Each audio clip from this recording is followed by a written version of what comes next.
Good evening and welcome to one of the loudest, fastest, meanest racetracks in North America for the Joe Gibbs Racing Off-Season Action iRacing League. We head to Bristol Motor Speedway. I'm your host tonight, Randy Chinnett, and I'll be providing you all the action this evening with the help of my producer up in the booth, Mr. Hugo Louis Calmon. Bristol, of course, an interesting racetrack all on its own, half-mile oval. Everyone should pretty much be familiar with this place. Super high bank, super fast, and you're going to expect to see over 150 laps of racing tonight.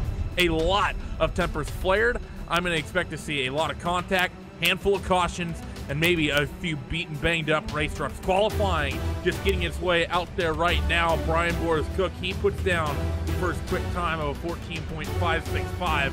Only about a third of the field thus far has put down laps.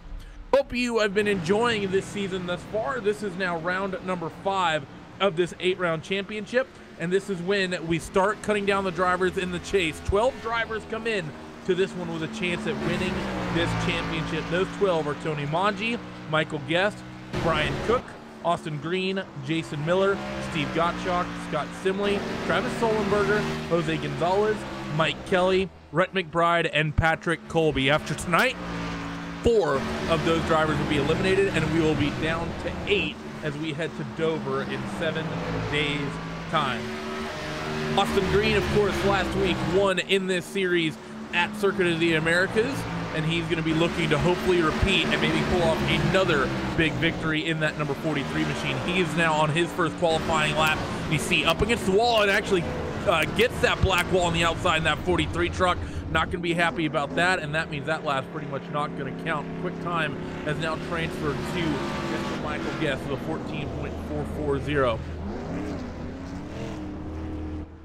Looking to see if there's anyone currently out on track running times right now. Pedro Mega, someone we saw be very, very relevant at Rockingham. He's out there on the racetrack. He did a 14.5 in practice, but he improves by a full tenth of a second to the 14.4 and ties the current pole time of Michael Guest in the 74. So your top two have run identical lap times to the 10 thousandths of a second. Pedro's going to pull off on his second lap. Doesn't feel like he's going to improve, so he should be rolling off up near that front of the field, if not on that front row with Michael Guest. One of those things about this racetrack, about where you want to start this race, Michael Guest starting in first should have the option of starting between down low or up high. And if you watch these trucks as they circulate around the racetrack, they're spending a lot of time up around the middle and top side due to the variable banking of this Bristol Motor Speedway circuit. Of course, this racetrack on the iRacing service, laser scan to millimeter accuracy, so you're going to expect to see all the same characteristics as you would in the real world here tonight in the virtual world. Still a handful of drivers. We're still waiting to put down some lap times, and a couple drivers who have already done so but are out there just getting a little bit of last-second practice in. Boris Cook is one of those right now, currently out there on the racetrack. Drivers who've yet to put in time: Anthony Cantaloni, Jason Jacoby, Brian Wertman, Brian Macklin, Don Roberts, Joey Catino, Michael Priester, Ty Gibbs, and Patrick Colby. So hope to see those guys do times here in just a moment, but it's also always going to be an option for some of these guys that they opt to start from the back of the back of the grid, because Bristol Motor Speedway, as everyone knows, is a very, very physical racetrack, and some people, they like to start way in the back, just cruise around and hope to attrition their way up near the front. It's a very competitive field. Like we said, top 2 ran times that were identical to one another, both 4.40s, and then Austin Green, Steve Gottschalk, Brian Boris Cook, they all slot in only about a tenth of a second back. Then you start dropping off a little bit more time when you start getting the likes of Tony Mangi and Travis Sullenberger towards the tail end of your top 10. Still no one looking to go out there and run a couple more laps here in this qualifying session. Still 5 minutes left for all of these drivers around this virtual Bristol Motor Speedway to get themselves out there and get themselves qualified well for the 75-mile race we have tonight here at the Bristol Motor Speedway. Taking a quick look at the points, it's been an interesting battle thus far, and Tony Mangi has been able to find himself at the top of the charts with 145 points, but he's only leading by 2 points over Michael Guest. Then you have Brian Boris Cook and Austin Green. Those two are actually tied in this points chase right now with 138 apiece. So things still very, very tightly contested. Then another 3 points back to Jason Miller. You got Tyler Hudson up in there. A lot of close fighting here up and down this field. Anthony Calantoni, excuse me, he gets out on the racetrack, and he's going to start his first time trial here tonight. Comes across the stride meter. The 14.6 puts him 7th, so a good lap there from that 16 machine. Looks like he looks keen on running another one as well down this back straightaway and into 3 and 4. Let's see if Anthony will improve on that 14.6. A 10.5 will put him up to pole, but instead he's going to smack that outside wall and then smack the inside one when he comes back down. So that's going to wipe that second lap completely for him. No way he's going to be able to improve. Brian Wertman, he's out there on the racetrack right now. He just took the green on lap number 1 for himself in that 89. Onto the back straightaway for him. Let's see what he can do. Did a 14.9 in practice, so maybe struggling a little bit out there in that 89 truck. Brian comes on towards the front straightaway. Did a 15.1. That's going to put up second to last here in this session. Let's see if he can maybe improve here on lap number 2 down the back straightaway and in towards 3 and 4. One of the things about Bristol Motor Speedway is that a lot of people will feel very uneasy around this short racetrack, and goes to a 14.8, so it's a good improvement for him in terms of time. He only picks up 1 spot, but the fact that he's now somewhat comfortably in the 14s, and with that lap, he sort of got put into the bunch of the rest of the drivers, sort of now, instead of having a big gap between himself and really the rest of your mid-pack, he's now comfortably in there, only half a tenth off the likes of Alan Alphonse and Mike Kelly. I don't think we're seeing any other drivers out on track at the moment. Everyone still has 3 more minutes to go out and run their qualifying time. The schedule has been fierce, and it's been a rough one thus far, and it's not going to get any easier for these drivers. Tonight, we're now officially in the second half of this championship. The first 4 races, like we've been saying since the drop of this season, has been so tough. Rockingham into Lucas Oil, into Eldora, in Dakota, and things, while they might get a little easier in the sense that we're staying on asphalt, we're not going into any road courses, still very difficult racetracks. We kick off the second half of the season tonight here with the playoff top 12 at Bristol Motor Speedway. Then we're next week in 7 days' time, we go to Dover, which is basically just a supersized version of Bristol, such another physical racetrack that is run on the NASCAR schedule. Then we take these trucks plate racing to Talladega Super Speedway, and then we're going to cap it off at the only real sort of normal racetrack on the schedule at Homestead Miami Speedway. It's of all the racetracks, the one that is the least of a curveball for all these drivers, and certainly maybe the most consistent, maybe the easiest to make predictions about here. Still a couple minutes left in qualifying, but not seeing anyone opt to take to the racetrack just yet. Some people like to wait until the very last second to get their qualifying times done and away and sorted. And that said, like I said earlier, could have a half dozen or so drivers opt to just start from the back of this field, try to work their way forward quietly over this 150 laps of racing tonight. One thing to also keep an eye on tonight is, of course, going to be tire strategies. We're going to show the pole lap right now from Michael Guest, that 14.440, and just have to show how picture perfect that 74 is around this racetrack. See him opting for the bottom side through the corners here in that 74. I'm going to take a wager that we're going to see that fast racing line move up the racetrack once we get all these trucks on track at once. Then closer and closer to the wall. Of course, tire wear is going to be a thing to keep in mind as well. The farther you go up the racetrack, oftentimes, the easier it is to keep those tires in one piece. Just over 60 seconds now, and it doesn't seem like we're going to have any takers. So we'll likely be able to go down your starting grid here in just a moment. Give it about 30 seconds, and then we'll officially have your starting grid here for race number 5 in the Joe Gibbs Off-Season Racing League here at Bristol. Now, really, it's just a big waiting game, isn't it? Trying to figure out who's going to be strong tonight. Michael Guest has been super consistent. Pedro Mega's been strong. Austin Green, of course, coming off the win. Those drivers, top 3 in qualifying, probably going to be the favorites. But as we have 30 seconds left, it means that absolutely no one is going to be able to put in another qualifying time. So let's go down your starting grid here for round number 5. Michael Guest, as I said, takes pole with a 14.440. Pedro Mega, he's going to start in that second spot. Austin Green will be 3rd, Steve Gottschalk in 4th, and Brian Boris Cook, he will round out your top 5. Doug Sigmund will start 6th. Brian Macklin and Anthony Cantaloni, they're going to be 7th and 8th on row 4. Tony Mongi and Travis Sullenberger on row number 5. Rick McBride, Scott Simley, row 6. Chris Cabot and Sean Boundy on row 7, Jonathan Lockhart and Don Runkle Jr. row 8, Jose Gonzalez and Jason Miller row 9, with Casey Duncan and Mike Kelly rounding out your top 20. Alan Alphonse and Brian Wertman on row number 11, Pat Colby and James Sonke row 12, Don Roberts and Jason Jacoby row 14, Michael Priester and Joey Katina row 15, and Ty Gibbs rounding out the 29 truck field tonight. Before we get started, it's one thing that I have to do before we actually go here, and it's with heavy hearts that I have to say that reports have come out that American racing legend, he won in the Formula One, he won Le Mans, IndyCar driver, NASCAR Can-Am, Trans Am, Dan Sexton Gurney passed away today, unfortunately, and that's at the age of 86. A lot of people are going to be so sad about that, but I think his wife Evie, I think the statement she sent tonight to confirm his passing was absolutely perfect. With one last smile on his handsome face, Dan drove off into the unknown just before noon today. Gurney's wife Evie and family are in deepest sorrow with gratitude in our hearts for the love and joy that we have given them during their time on this earth. And to that we say, Godspeed to Dan Gurney.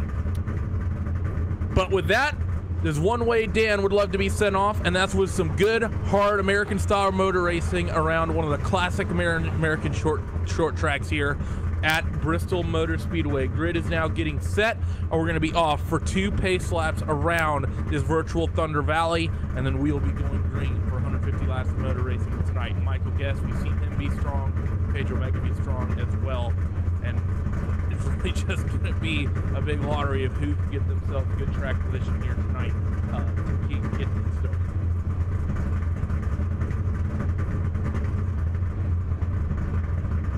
I'm just waiting on a couple of other cars to actually get themselves sat on the grid here. We should be rolling off here in about 10 or 15 seconds time. Should be going now, actually.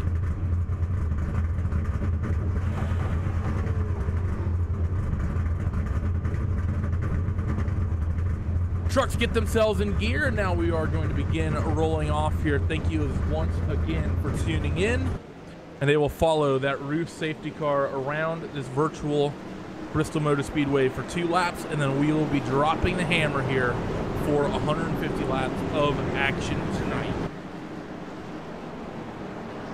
Drivers, let's see, let's just go down the list, and drivers keep an eye on Michael Guest, Pedro Mega, as we've said, Austin Green, who coming off a win. Brian Boris Cook has been absurdly consistent in that 63 throughout the season. He hasn't been the quickest, but he's been able to attrition his way up near the front of the field several times this season. He's been someone who, or he's going to be someone you of course need to watch. Tony Manji is someone who has a lot of history on the iRacing sim. Look for him to be strong, as well as Travis Sullenberger. He has a lot of experience. Look for him to be, as always, work his way forward up in this racing field tonight. Jose Gonzalez, Jason Miller, they're both a couple of chase contenders. They're starting deep in the field on the same row number 9 and 17th and 18th.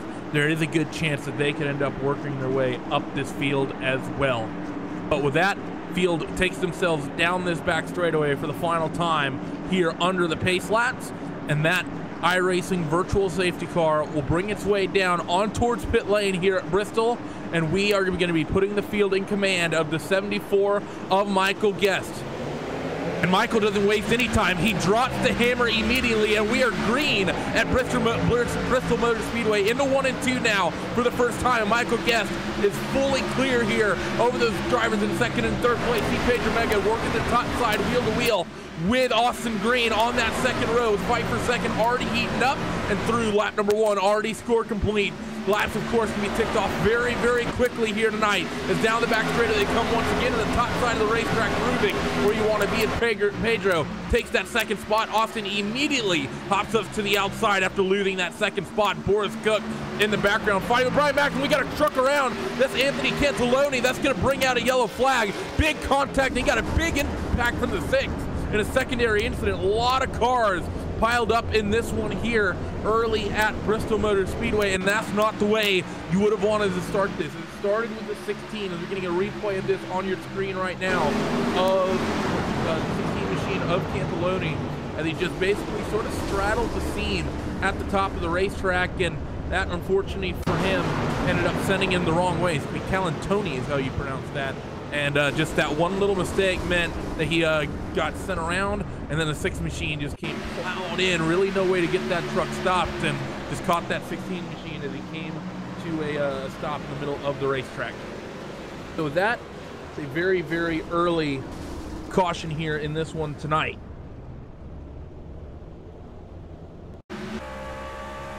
Now we're going to get the field a chance to be a little bit reset here as we're going to go back to live pictures here at the Bristol Motor Speedway. I think Michael Guest is going to be a little bit unhappy about this. He had a nice little gap opened up for himself. And, you know, it's never a nice thing when you have a nice little gap for yourself. Don't really have to be looking in the mirror too much and have that caution come out and completely delete that situation. A couple drivers often come down pit lane. Chris Gibbs, he's actually a lapper, so he's well down the order, so no surprise that he's going to come down pit lane. He was caught up in that incident. We have a couple others as well. Casey Duncan, he's on the lead lap, but he did get a little piece of that as well. Then you have the 89 of Brian Wertman. That truck doesn't look too worse for wear, so I'm a little surprised to see him come down on towards his pit lane in the 89 machine, but he's going to opt to take some fuel and get 4 tires and just maybe have a little bit of an advantage here tonight. I think for the most part, everyone else can be staying out there on the racetrack for this one. As the lights are still on, of course, on that iRacing safety car. Still waiting for those lights to go out.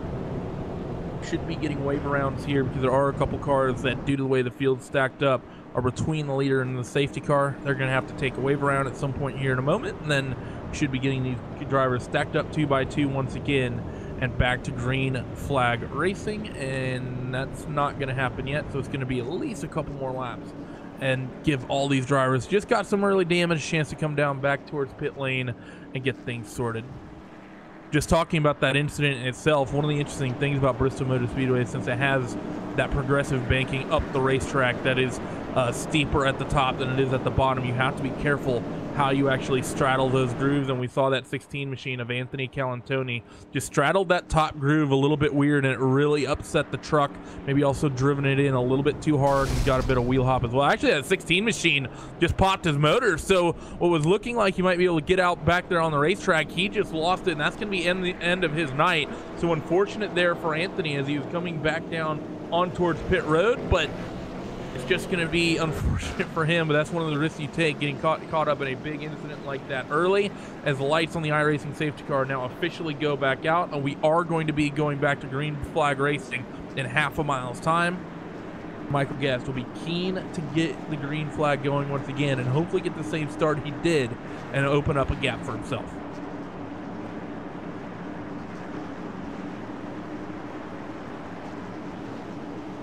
So through 3 and 4 they will come. iRacing safety car in just a moment's time. We duck into the safety of pit road, and Michael Guest once again wastes no time immediately on that throttle pedal. We are back to green flag racing here at round number 5 here at the Bristol Motor Speedway. Only 9 laps scored complete. 8 laps scored complete. We're working the 9th one. Here's Austin Green. Does an aggressive move on Pedro Mega, getting to the top side of the racetrack, and he now has that second spot. Well done by Austin to be decisive and not waste any point, and even give Pedro Mega a chance to fight back there as Austin now can try to lurk and reel in on that 74 machine on Michael Guest. They run through 3 and 4 side by side, a little bit deeper down your field. That's between Boris Cook and Rhett McBride in that 7th and 8th spot, and Rhett McBride is going to hold onto that position in 6th, even though 6th and 7th they're fighting for on the racetrack, and everyone I think just trying to get themselves single file right now. Everyone being a little bit calm, cool, and collected here, wants to get some green flag running here over the 150 laps of racing we have tonight.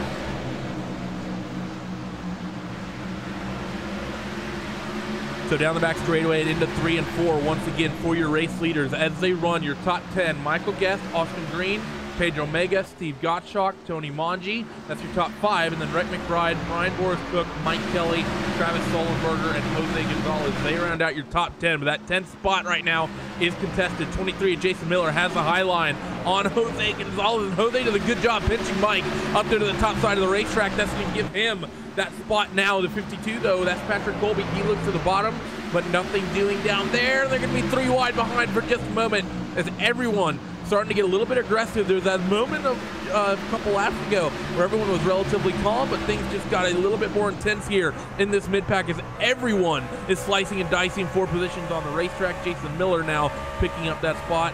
and holding Patrick Colby behind him as that little battle is starting to get itself back to single file racing.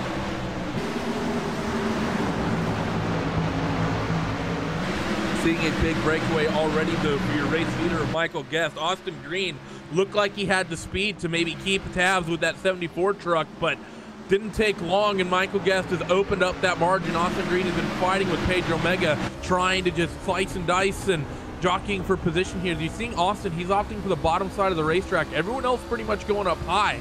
So a little bit of different styles coming in here. The 74 has also been working the bottom as well. So maybe that's where the speed is in this racetrack right now. Of course, with this iRacing simulator, dynamic surfaces are a thing. So as they can run over this virtual Bristol Motor Speedway, as one truck gets into the wall, that was the third place runner, I believe, of Pedro Mega. We've seen a couple mistakes from him this season, and he clips that outside retaining wall as he's coming off corner number 4. So hopefully the damage on that 48 isn't too bad.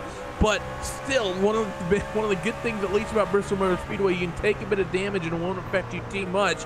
But still, if that toe's knocked out, always going to have to be worried about tire wear, keeping those tires alive on that 48 truck over the course of this one. But as they run over the surface here tonight at Bristol, they will be putting temperature into the track as well as rubber on the surface. And as that happens, the racing line and racing crews are going to slowly move around the racetrack. You could see that fast line move to the top of the racetrack. You could move it down to the bottom, depending where and how people are driving this place. Now we're starting to see a bit of a breakaway, though, for that second place runner of Austin Green. Of course, we just saw Pedro smack that wall, so no surprise to see that gap open up here as Tony Mangi has been taking the fight to that number 48 truck now, and Pedro actually catches the wall again off corner number 4. The 92 of Tony Mangi goes to the bottom. They're 2x2 here for the last spot on your podium, but once again, Tony not able to make that move work down low, so Pedro's going to be able to hold on to that third spot. They're side by side behind as well. That's Rhett McBride and Steve Gottschalk.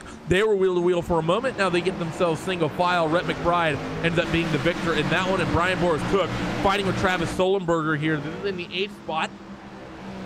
Through the corner there come, and actually the bottom side of the racetrack works for Solenberger. Boris should get a run, but no. Well done by Solenberger coming off 4 to maintain the momentum down low.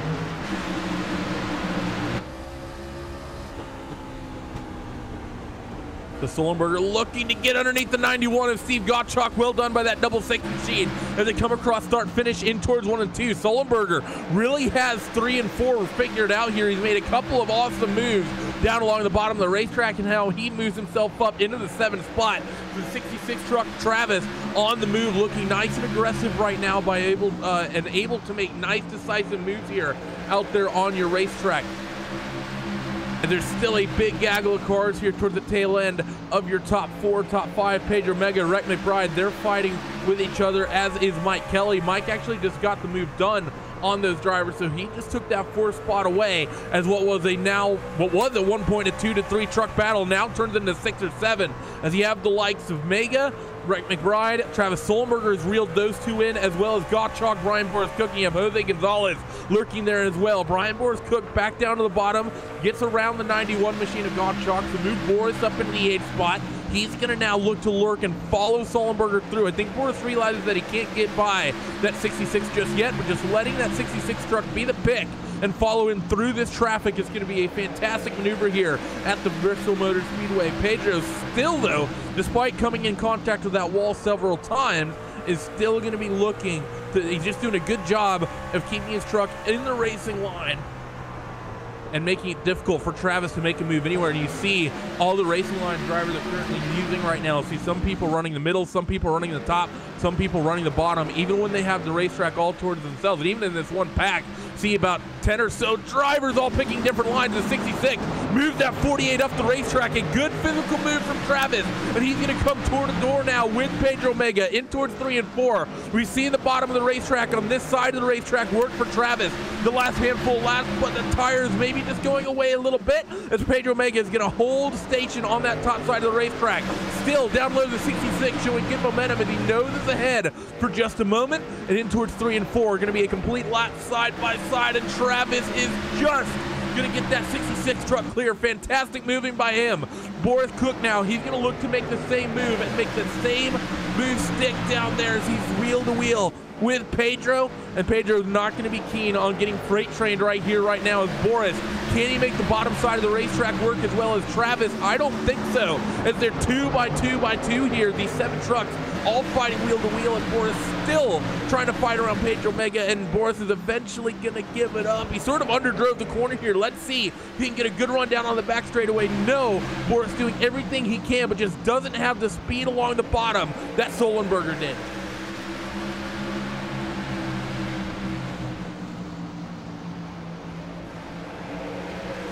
So still running here between side by side between Pedro Mega and Boris Cook.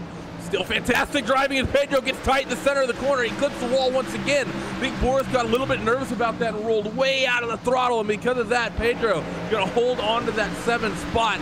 I think Boris not gonna be overly ecstatic about that one, but anyway, that if you're Pedro Mega, any way you can hold a spot is pretty much fair game, I think, as lap traffic is now starting to become a bit of an issue for these drivers.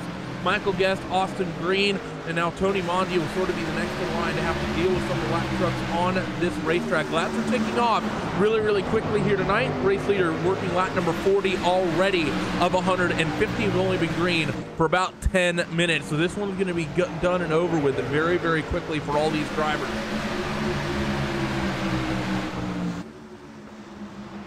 Lap truck behind Michael actually tabbed the wall. That was Doug Sigmund, so his race maybe not going that well. I think he got a little bit of a piece of that caution we got earlier on in this one tonight, so that truck probably not working very well. It's also a really, really big gap for Michael Guest over Austin Green at 3 seconds out there on the racetrack. When you keep in mind this is only about a 15 or so second lap, that's a lot. As we got another caution out there on the speedway, we got a bit of a pile up in 3 and 4. This is Scott Simley who's involved in this one, and I don't think he was alone. No, he wasn't. Scott Simley, Sean Boundy, Patrick Colby also involved in the 52. So 3 or 4 trucks involved in this one. You see, it actually started in front of them. I think it was the 34 that initially started that incident. Indeed, it was of Sean Boundy, and he was fighting with, who was that up on the top side? That was Jason Jacoby. He was sort of fighting with, and I actually think he just lost the truck all by himself going into 1 and 2. So the 34 machine just got loose running the middle of the racetrack, and unfortunately that number 1 up on the top side of the racetrack helped that 34 go around, but there was really nowhere he could go, and then a couple other drivers just come barreling in. Again, nowhere they can go. Second time we've seen that tonight on this virtual Bristol Motor Speedway. Very narrow racetrack, but with this, drivers going to take their opportunity to come down on towards pit road, get 4 tires, get some fuel, and get back out there running on the racetrack, maybe even get some repairs. And I don't see any big changes for position here. Your top 3 are going unchanged by the looks of things, and everyone getting themselves back out there and running on the racetrack.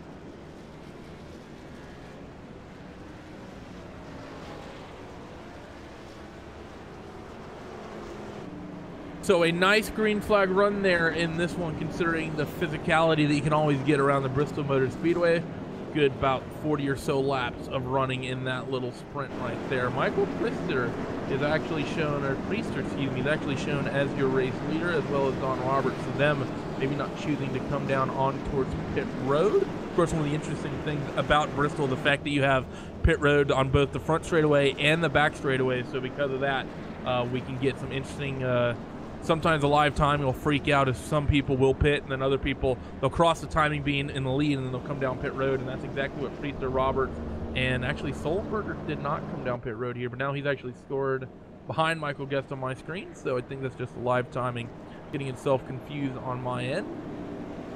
And now with that, I think we now have everyone has pretty much come down pit road and taken their tires and fuel, so no more of the live timing trying to confuse me any way it can here. Handful of drivers going to be taking a wave around between your race leader and a safety car. That's Brian Wertman, James Sonke, Jason Jacoby. So 3 drivers opting to take that wave around here. They should be getting that command from virtual race control here in just a moment.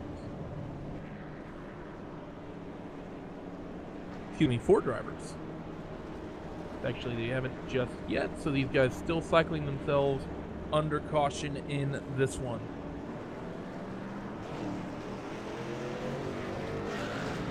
There they go, though, and the field is going to start doubling itself up. So we're going to be green here in just one last time. Lights are out on the iRacing virtual safety cars, so that confirms the suspicion right there.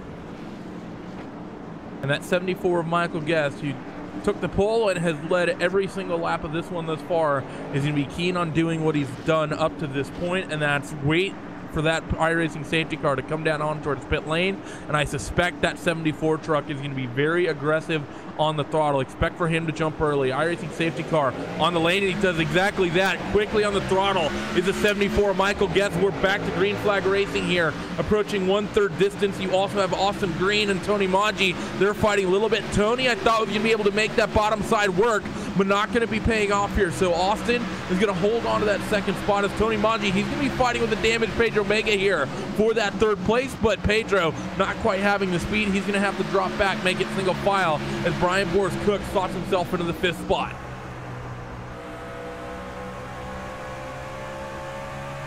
One driver that I think fell down the order here on pit road is the 66 of Travis Sullenberger. Maybe a mistake coming out from that driver because he is well down the order from where he saw him outside of the top 10 currently when he was fighting up amongst the top 5 towards the start, or excuse me, towards the end of that last run.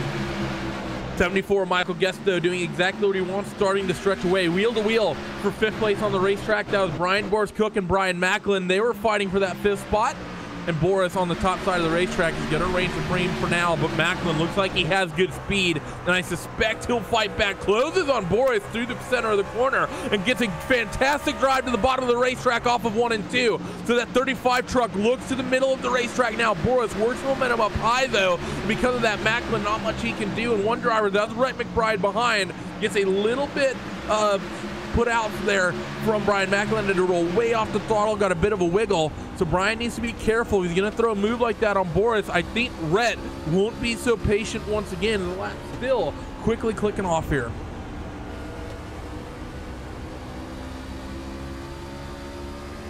Michael Guest continues to lead the way as the fight for second is still going strong. Tony Maggi has reeled in Austin Green, and he's showing some good pace right now. Both these drivers run through 1 and 2, running through the middle of the racetrack. You see Maggi really dime it off the corner there, trying to get a run onto the back straightaway. Austin goes green, Austin Green goes low, Tony Maggi goes high. Nothing's going to pan out there for Tony Maggi, but I thought he might have been able to make that top side work, but unfortunately for him, not going to be the situation.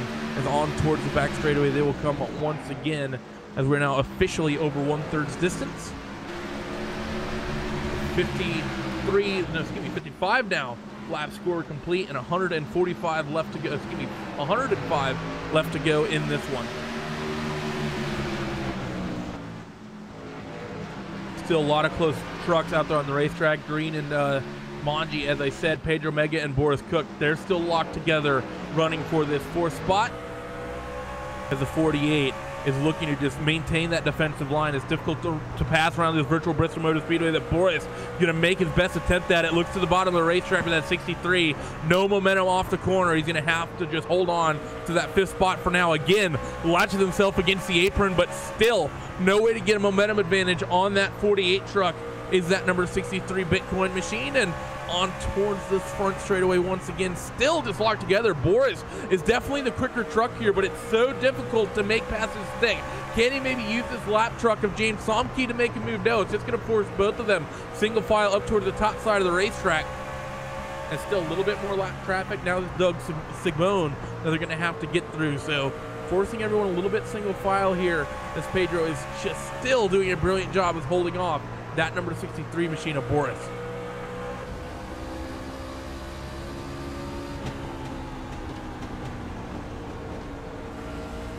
Rhett McBride is struggling with the traffic a little bit, and that's allowed Steve Gottschalk to reel him in just a little bit. As actually that lap truck gets into the wall. That was Doug Sigmund, and I think that truck is really broken because he almost hooked that 91 machine.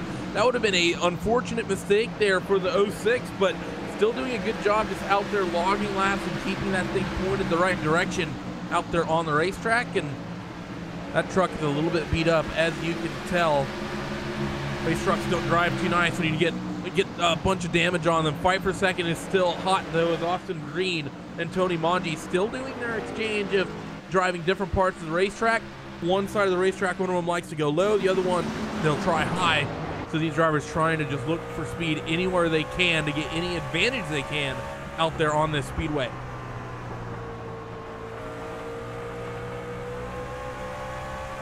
So up and over the start finish line go your race leaders once again, as we're 10 laps out from your half distance.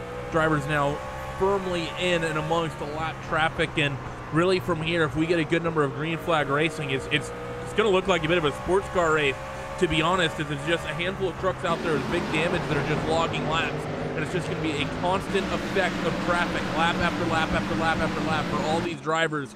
Going to be no way to get any clean laps really running here, as Austin Green is latched behind the lap truck of Brian Wertman. Brian's going to go to the top side of the racetrack. Austin and Tony are going to go down low, and they'll put that 89 truck behind them and in their rearview mirrors, an additional lap down.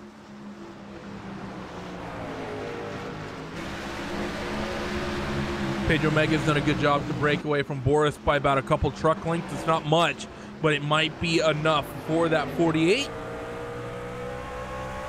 But that said, Boris still looks good and is doing a good job of sort of equalizing the pace after that mistake. I think we just had a truck maybe lose a motor. I'm not sure what happened. I think it was a 35 of Brian Macklin. I think he just lost one of his engines, so he's now coasting down the front straightaway, down on the apron. He's doing a good job trying to get that truck down towards pit lane to keep us green flag racing. And 35 of Brian Macklin, I salute you for that. And he's now he gets down to the safety at pit road, and we are going to stay green here. Does kick a cone up on the racetrack, but that will get teleported back to its proper place at pit exit. Fortunately for us, your top three, pretty much still no change from Michael Guest, Austin Green, Tony Manji. Somebody's been doing a fantastic job this one, though, driving through the field. Is that 92 or Tony Manji? Qualified 9th out there on this field tonight. He currently runs 3rd, so well done by him. Another big mover is Rick McBride. He's up +5. +8 is Jason Miller from 18th up to 10th. And I think your biggest mover on the racetrack is going to be Michael Priester. Started 26th, and he now runs 11th. So 64 machine doing good work tonight, just keeping that truck clean. Well, I won't say clean. He's got a bit of damage, but just keeping that truck facing the right way. He's made some good gain in this one, as we're still approaching that halfway point, just 2 laps out of it.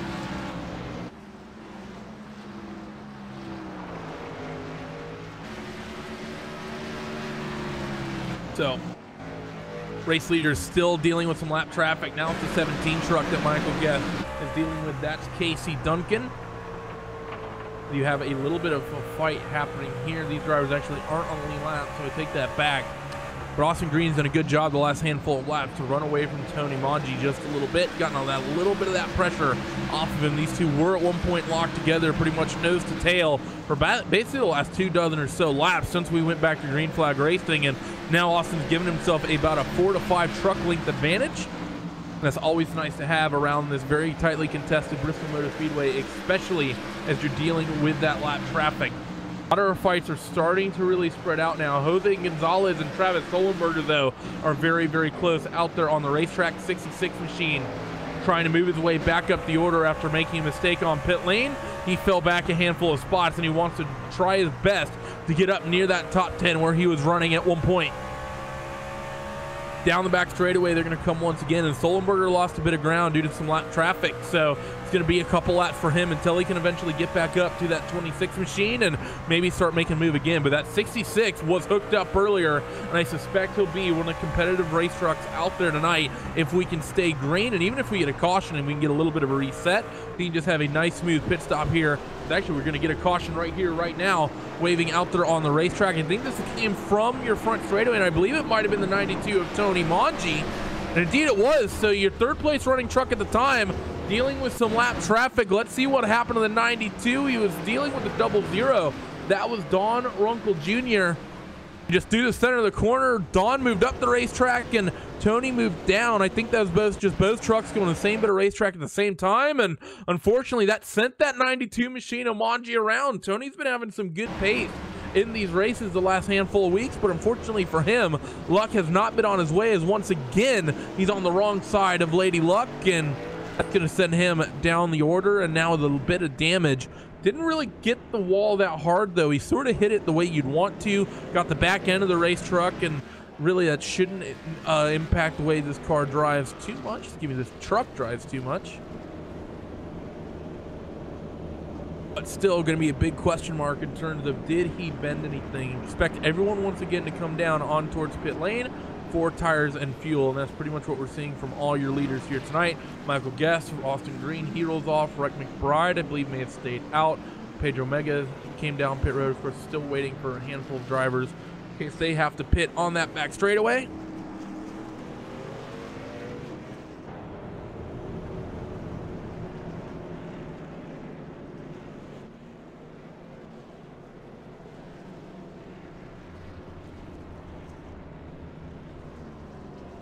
Now it's just a bit of a waiting game. Everyone pretty much coming down pit lane. No real major strategy calls being called here. 70 laps out from the end of this race. Still way too early to do a no stop or 2 tires or something like that. It'd be a little bit crazy here, this virtual iRacing sim. So everyone just keen on doing the expected. Someone who had a fantastic pit stop though. Looks like the 63 of Boris Cook. By my eyes, he's currently scored 3rd on the racetrack. Either that or someone lost the race, but yeah, he's currently scored 3rd, so it's well done by him to pick up a couple spots. Austin Green still holds on to the 2nd spot. Pedro Mega is going to drop back to 4th, and Sullenberger did what he had to do, had a nice clean pit stop. He jumped a few trucks, so now he's going to be in the top 5, I believe, in that 66 machine. The timing gets itself updated. Indeed, he will be in that 5th spot. So a couple jumpers here tonight, and a couple who's definitely good to see.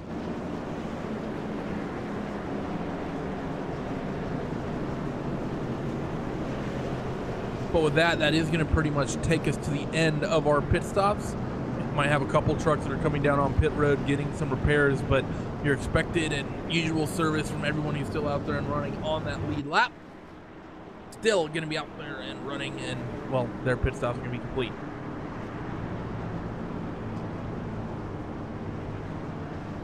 Lights on the iRacing safety car go out, so now the lap trucks that are between that safety car and your race leader of Michael Guest, they will get that wave by, get themselves up +1 lap, and those drivers are going to be Brian Wertman, Mike Kelly, and Casey Duncan, I believe. Actually, no, I take that back. Casey's already on the back of the field, but a couple drivers, they take those wave around, going to get the lap back, and then I think for them, they're going to be basically hoping for another quick caution tonight to come down, be able to come down pit road and take some tires. But lights out on the safety car. That safety car is going to be coming on towards pit lane in just a moment. Michael Guest, I think it's just going to be same story as it's been all night for him, and indeed it is. Gets on the gas pedal early. Green flag waves as we come to lap number 85 on 150 and 74. Basically your top 7, top 8 all get themselves single file very, very quickly. First wheel-to-wheel action is between Don Roberts and Steve Gottschalk. This is towards the tail of your top 10, and that fight's gotten itself sorted really, really quickly. Roberts not looking too keen up on the top side of the racetrack. 92 and Tony Maggi, who we saw running strong, but just ended up facing the wrong way on the racetrack. He's the one who brought out that last caution. He's now back up towards your top 10. He's in 11th spot currently, and hunting down Steve Gottschalk. I think that 92 machine is indeed not very hurt as I suspected. So look for him to move up the racetrack, and the fight for 3rd is heating up. This is Pedro Mega, Brian Boris Cook, and Travis Sullenberger. These 2 drivers were fighting earlier on in this one, and now they're just re-latched together out there on the racetrack, and Austin Green is also a part of this little fight as well. He's a couple truck lengths ahead of Pedro, but still very close and very relevant in that 48 machine's eyes. Through the center of the corner they come now. Once again, all toward the front straightaway. Pedro's done a good job to open the gap, and Sullenberger looks to the bottom of Boris. They're going to be wheel to wheel. We saw these 2 working together earlier on in this one, and nothing going just yet for Travis. Boris is strong up on the top side. We've seen that from him tonight, and he's still wheel to wheel with that 66. But it's important to remember that Sullenberger really was the best driver out there on the racetrack on the bottom side of the racetrack when it came to getting passes done. But those tires, I think, still a little bit too new for Boris, and nothing going for Travis just yet.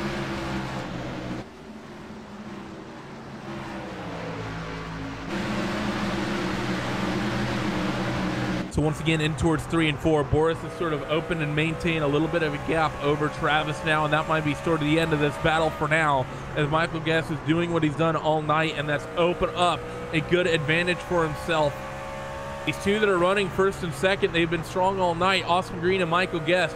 Austin was quickest in practice. Michael was 2nd quickest in practice. They were 1st and 3rd in qualifying, and they run 1st and 2nd right now out there on the racetrack. So been dominating the entire evening, have these 2.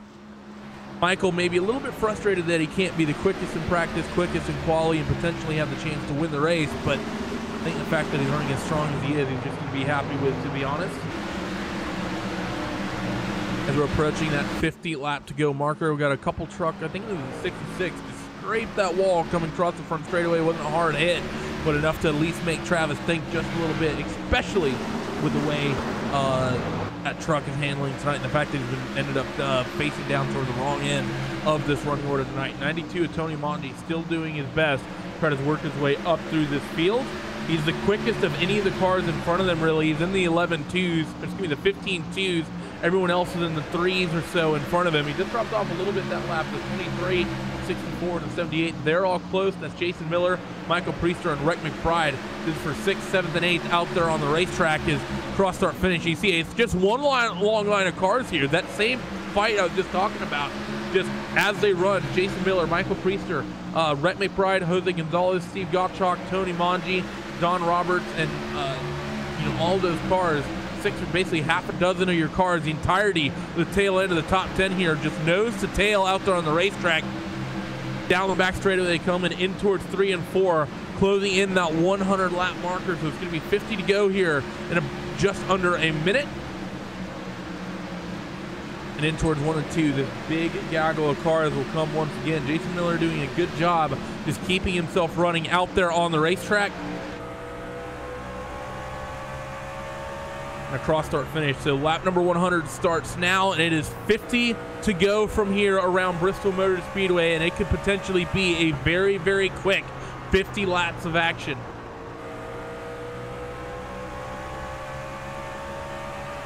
Jason Miller still strongly leading this little pack. This is really the most tightly contested situation we have on the racetrack. Brian Boris Cook was, of course, close to Sullenberger a handful of laps ago, but that number 63 machine has, with lack of a better term, dropped to the 66. It's now about 20 truck lengths or so between the two of them.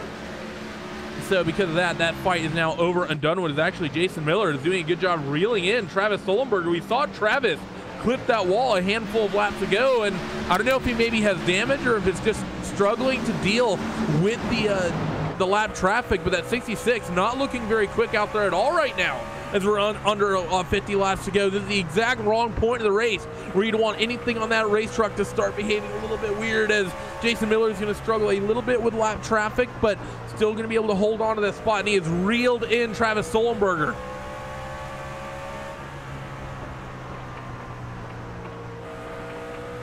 Right up against that outside wall, you see Jason Miller still working back there, doing his best to keep that truck on the island, not trying to make any mistake.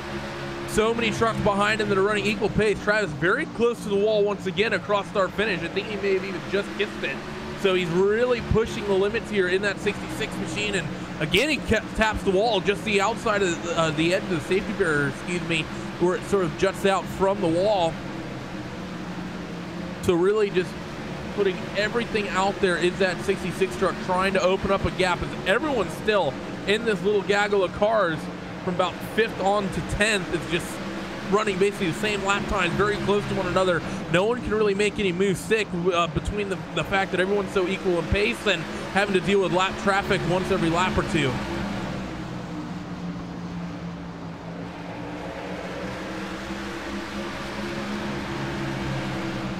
Up toward the front of the field, things are pretty much spread out. As I say that, Pedro Mega gets a good run dealing with some lap traffic and is able to close on the 43 of Austin Green. So the fight for second in the closing stages in this one is now coming on, as the fight's now picking up as well. Deep down the order is still dealing with the lap traffic.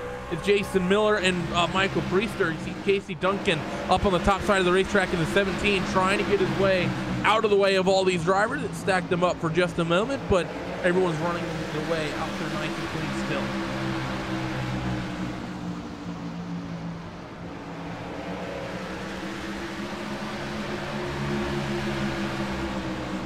Still dealing with lap traffic is that 43 of Austin Green. This is actually helping him a little bit. He just looks more confident, more comfortable, a little bit more decisive through this traffic over the 48 of Pedro Mega. Pedro's dropped a couple truck lengths, but as I say that, things are not looking so hot for him through there. And Pedro has reeled in that 43, just as I said that Austin did a good job of opening that little gap.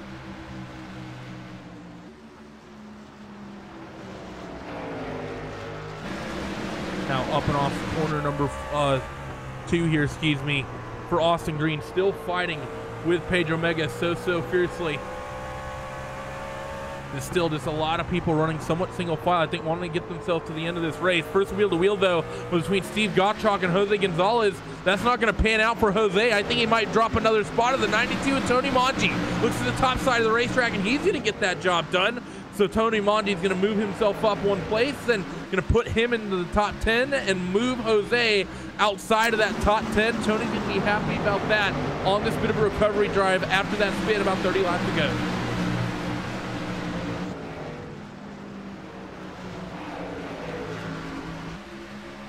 Just keeping tabs with your race leaders, Michael Guest is, well, with lack of uncertain terms, dominated this event. He's out to a 3.6 second advantage over Austin Green. So that number 74 truck has been absolutely flawless out there on the racetrack tonight.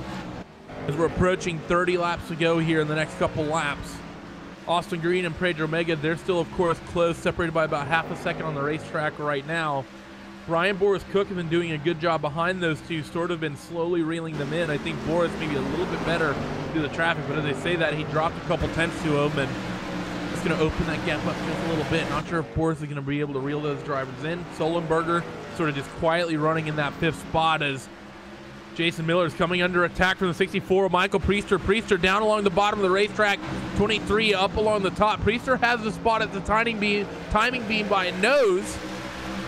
He did a fantastic job off through 1 and 2 to get clear of that 23 as well. So move Michael Priester up into that 6th spot. Jason Miller, he's now going to drop one spot after leading this train as long as he has towards the tail end of this motor race. He still has Rick McBride to think about, so it's a good move there by Jason Miller. As he immediately goes to the top side of the racetrack dealing with lap traffic.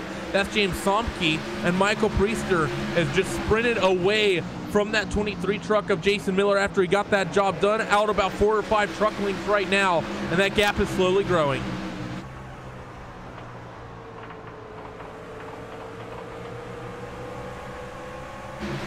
Cross start finish once again for your entire field. It is a 10-second gap between this fight we've been watching with Michael Priester and your race leader, Michael Guest. That's just gives you an idea of how big that lead is for that 74 machine. The fact that he has no pressure anywhere out there on the racetrack.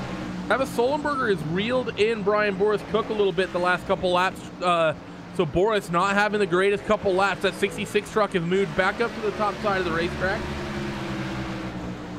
He's someone you need to keep an eye on here as they run through. You still see that 66 really loving running up against the wall. We saw him clip that wall a couple times, and I think Boris may have burned his stuff up a little bit, as Sullenberger has a huge pace advantage right now, as it's going to be 26 laps to go at the stripe. Let's see, can Travis work the run? He's got a little bit of time to work with here. He's not going to be too keen, I think. I'll get it moved on early, but Boris makes a mistake. Smacks the outside retaining wall there on the turns number 3 and 4 through the back end of the racetrack, so he's not going to be happy about that at all. Hopefully he didn't bend anything, but that might make Travis be a little bit apprehensive about making this move done. As Boris again gets tight and pushes up into the wall, so the 66 now I think it's mostly going to be an issue of trying to avoid Boris Cook making a couple mistakes here. Sullenberger moves to the bottom side of the racetrack, but doesn't want to get caught up in a silly little incident here towards the tail end of the race.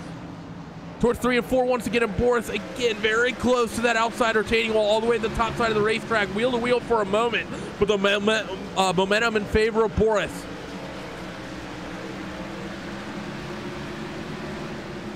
Sullenberger still has good speed around the bottom side of the racetrack, though. We've seen him be the strongest at making moves stick down there. But have the tires sort of gone away from him, or has the grip level down there gone away?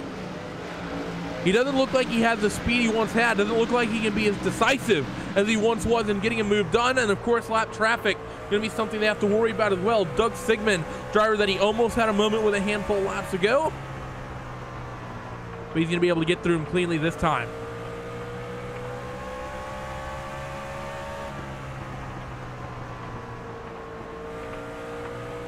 Going to be 20 to go at the stripe for all of these drivers as they come across it. It's been a very quick 130 laps tonight. Only been green for 40 minutes.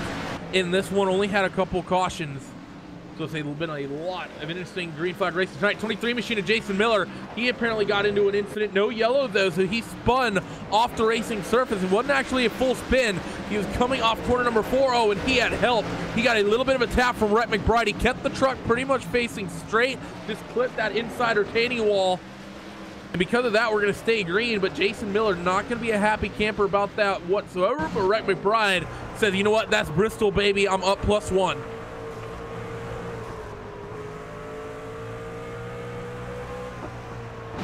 Still keeping an eye on this fight between Boris and Travis, though. They're so close on the racetrack for 4th and 5th. I think Travis is now in the point where instead of waiting for Boris to make a mistake, he's going to try to set up a pass. He's so close. Latch against the rear tailgate there of Boris Cook. Boris Cook to the top of the racetrack, almost clips that outside wall once again. 66 pulls wheel to wheel, but no momentum on the bottom side of the racetrack for Sullenberger. He needs to, I think, run the middle to be able to make this move stick, but he's just trying to work that bottom groove, and there's no grip down there for him, and he once again drops and falls back into line behind Boris here.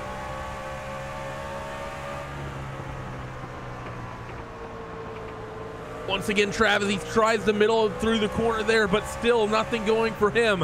Down the back straightaway once again, in towards 3 and 4. And in our closing lap, Sullenberger, I think he has another pace advantage. Boris gets in the outside wall. This is going to give Sullenberger the opportunity because he has such a pace advantage. He flows right up to the top side of the racetrack. Boris drives it back down to the bottom, but now Sullenberger will have the advantage of the high side of the racetrack. Boris working the bottom, Sullenberger along the top, and the momentum will be in favor of the 66, and Sullenberger will now take that 4th spot away from the 63.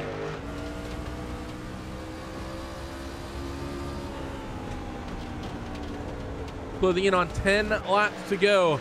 Your fights are getting sorted. Race leader Michael Guest now in a flurry of lap traffic. He's actually dealing with that big gaggle we've been watching with the likes of Gottschalk, Tony Mongi, Jose Gonzalez. So Michael Guest really in a world of hurt right now. Not the part of the racetrack I think he'd like to be. He's just trying to quietly run this to the end. Austin Green's on his own little island. Pedro Mega's on his own little island as well. So your top handful of drivers now pretty much free and clear, and Sullenberger's opened up a gap to Brian Boris Cook in these handful of laps. I think that last time that we saw Boris smack that outside wall, I think it really bent that race truck. Now he's just trying to limp it home to get to the end. Michael Guest still dealing with this gaggle of cars, and this is going to be one of those things that's going to make things difficult because these guys are going to want to fight and duke it out for a position, but Michael's just trying to quietly run his way through. So if you're one of these drivers, when do you maybe open up and make something happen using that race leader? And especially with the 74 truck, he's locked down to the bottom of the racetrack. These drivers don't want to give him the good side of the racetrack and open up something for their competitors. So Michael's really struggling trying to deal with this lap traffic. Finally, he gets it back hooked up and doing a good job down there. Now he's pulled up alongside the lead truck pretty much. That's Rhett McBride. And now he's officially clear as we're approaching. It's going to be 5 laps to go here in 2 laps time. So for Michael Guest, this is pretty much all just getting to the end from here. 78 truck of Rhett McBride still not clear. 91 fighting with the 92 behind, and the 91 is going to pull alongside the 78 for a moment. The 92 of Tony Mongi gets held up by Rhett McBride, and I think that 91 truck of Steve Gottschalk down along the bottom, he might be able to make a 2-for-1 move here as Rhett McBride doesn't look to be very pacey along the top side of the racetrack, and because of that, he's not able to pull clear, and now he does. So that 78 has the spot officially. Lap truck just gets completely out of the way and jumps straight down to the apron, as we're now inside of 5 laps to go.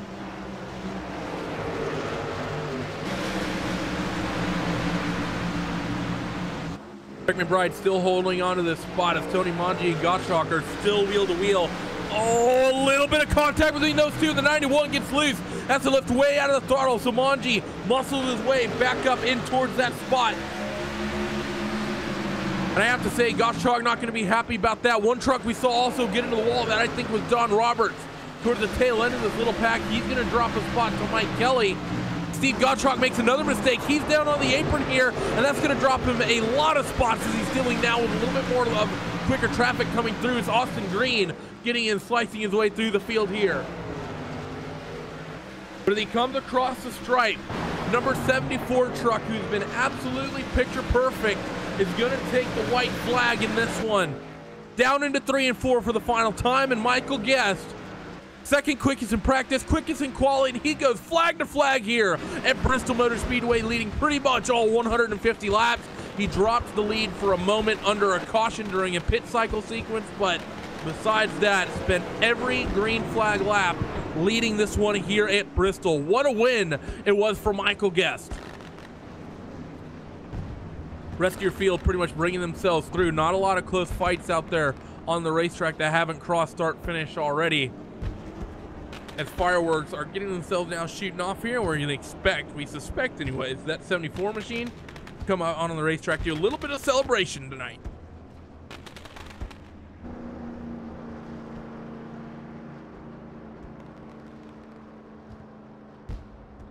So 74 works in towards 3 and 4. Let's see if he's gonna burn him down, or if he's just gonna be relatively calm with how he celebrates this one. It is just different styles. Some drivers really like to light him up, others not so much, and he's gonna come down on that Bristol Motor Speedway logo, and he's gonna burn up those rear tires of that number 74 machine. Fantastic win for him in this one tonight.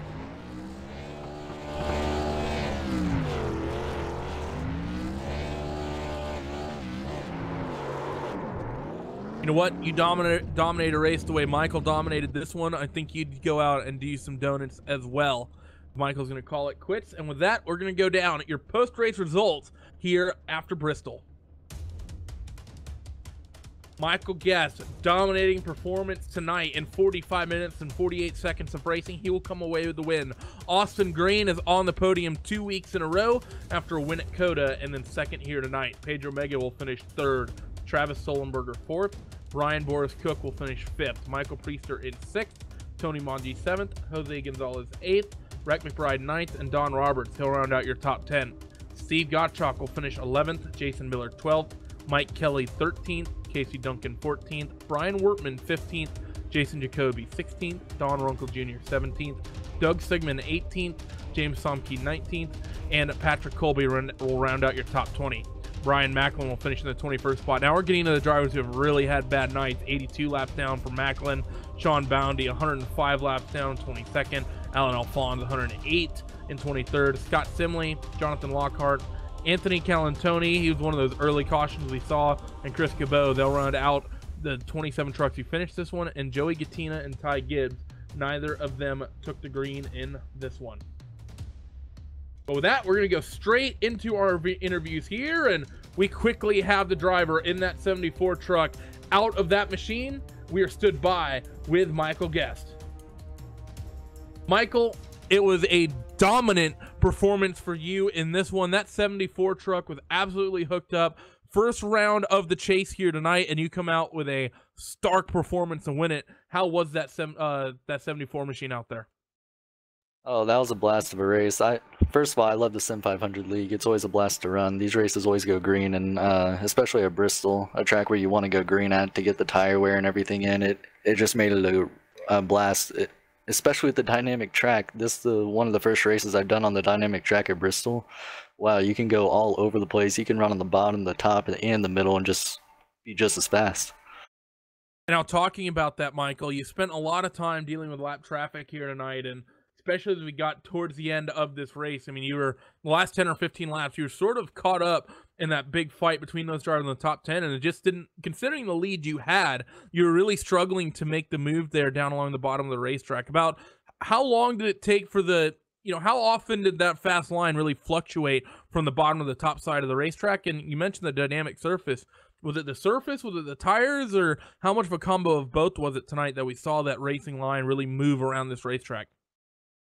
Well, I do think the tires had a good bit to do with it, because at the beginning of the run, I noticed the bottom worked the best the first like 15 or so laps, and the tires had the most grip. And as the tires fell off, that's when the high line started to come in more and more. And with passing those guys, I had a 3 to 4 second lead, I think, somewhere around there. And I've done a couple National Series races here, and I noticed that you just can't stay behind the lapped cars and bank on the second place not catching you, because you never know like if they're going to check up or just cost you several seconds at a time. So I knew I had to get past them, even if it was slower going, and making sure I didn't wreck myself doing it. Well, Michael, it was a fantastic run from you. You've really had a lot of good performances here on the RaceSpot broadcast through a lot of the various series you've been running in, but you've been very, very good in this Joe Gibbs Racing off-season racing lead tonight. Before we let you go, though, in that 74 truck, congratulations once again. Any shout-outs, and who would you like to thank in this one? Yeah, the Sim 500 guys again for putting this league on, Boris for putting this series on. It's definitely a great time on each Sunday night, and you guys for putting on the broadcast. Well, as always, thank you for that, Michael, and we hope to see you run in 7 days' time, and run strong, that is, at Dover. Thanks. Moving on down the line, we're going to now pick it up with the next driver, and that's going to be the driver who finished in the 4th spot tonight, 3 spots behind Michael. We're now stood by with Travis Sullenberger. Travis, that 66 truck was strong tonight. You didn't qualify as well as you raced for sure. Started in 10th, ended up finishing 4th. You had one little moment, I think, after a mistake on pit road. You dropped a half dozen spots or so, but how was that 66 machine tonight? It looked hooked up. Yeah, I feel like we were pretty quick.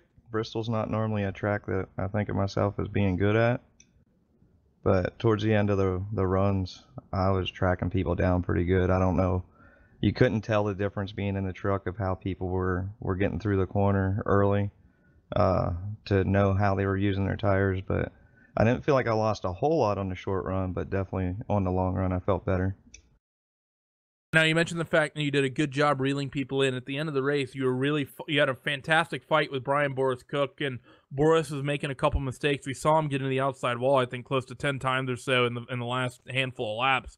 How was it just mentally trying to keep tabs on that driver, and was there a point where you shifted from, I need to get past this guy quickly, to I just don't want to get caught up in one of his mistakes?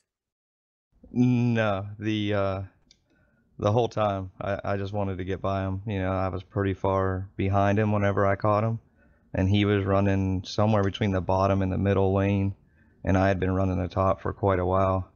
And I knew if I rode behind him that I was just going to cost myself time as fast as what I caught him, but he smartly seen me running the top lane and moved up there once I got to him, made it really tough to pass him.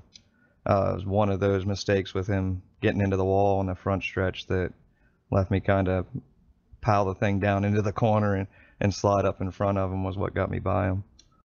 Well, thanks for joining us, Travis. Once again, congratulations on a fantastic top 5 run in that 66 tonight here at Bristol. Before we let you go, any shout-outs, who would you like to thank? You guys for doing the broadcast for us. Love to go back and watch the broadcast after we run it. I'm sure everybody enjoys watching it when we don't have any racing going on. Boris for getting the racing together in Sim 500. And got some teammates over at One Up Motorsports. Say what's up to them. Well, thanks once again, Travis. Like I said, hope to see you run strong at Dover in 7 days' time. Thanks a lot, man. So that we're going to move down to our last interviewee of the night. We're stood by with the 63 truck of Boris Cook. Boris, it was a good run from you tonight. Started 5th, finished 5th. Really can't ask for more to come to Bristol and finish where he started, and especially if the truck doesn't end up beat up. How was that number 63 machine tonight? It was good. It was a lot of fun. It was fun to be able to run the top and the bottom and all over the track. I got a little cute there on the last pit stop, and I decided not to not put any fuel in it. And it got me a position. It got me ahead of Pedro, but it put me on the bottom lane for the restart. And then when the fuel continued to run off, the truck just got tighter and tighter, and I was kissing the wall a few times, and then I really plowed it with Travis right behind me, and he got by me, but should have taken fuel there. You know, we were watching that fight between you and Travis really closely, and believe me, we noticed the fact that you were becoming a little bit more than accumulated with that outside retaining wall. But we're moving to Dover in 7 days' time, and Dover, the track that's really been described as nothing more than a supersized Bristol. But what are some ways that bigger racetrack, because of the higher average speed, what are the differences in the ways drivers are going to have to approach that in 7 days' time once we hit the Monster Mile? Well, we're going to be in the Xfinity Camrys, so that's going to be a lot different, and I think the bottom line is going to be the king there. That's a treacherous track. You can race on the high line and pass somebody and keep them behind you, but I believe the fast lane is going to be around the bottom, and I think the same characters like Michael and some of the others are going to be pretty fast there again. So it's one of my favorite tracks, and I'm looking forward to it. Well, thanks for joining us, Boris. Congratulations on a strong top 5 finish. You've had a nice string of consistency here through the middle part of this Joe Gibbs off-season action series. And before we let you go, any shout-outs, and who would you like to thank? I just want to thank JGR and all the drivers that are in this league, and hoping to get some of the real-world guys back in the next couple weeks. And congrats to Christopher Bell on winning the Chili Bowl. And I just want to thank you all for a great broadcast, and Sim 500 for officiating the races and putting them on. We're having a lot of fun, and we're closing it down. You know, we narrowed it down to 8 drivers after tonight, and it'll be down to 4 after Dover when we go to Homestead. So it's going to be a lot of fun. Thanks to everybody for watching.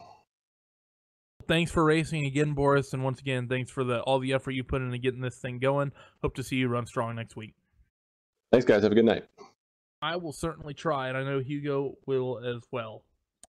That's going to bring us towards the end of this coverage here in this one. As Boris just said, be sure to be there in a week's time when the Joe Gibbs Offseason Action Series takes itself to the Dover International Speedway. As he said, we'll be in the Xfinity Camrys. The only time we're running those Xfinity cars, most of his championships spent in either the Cup cars or the trucks. And as he said, 8 drivers gets narrowed down to 4. As always, we have to thank the sponsors here in this championship. Huge shout outs to Toyota, to Aris high-speed modems. The drivers rely on a fast modem for a solid race, and Aris modems are the fastest. Huge thanks, as always, to iRacing for offering the 500 credit rewards to the average Joe champion. And of course, as always, huge shout outs both to Sim 500 for the officiating and HarpoonDesign.com for the VIP points. And as always, of course, to Joe Gibbs Racing. Also, just shout outs, as Bortis just said, to Christopher Bell on winning the Chili Bowl, and our hearts and mind are with the Gurneys after the heartbreak that has happened with them today after Dan Gurney passed away today. Hope to see you next time here on RaceSpot TV, and hope to see you in 7 days' time on the Joe Gibbs Racing Facebook page once we go to Dover. See you then.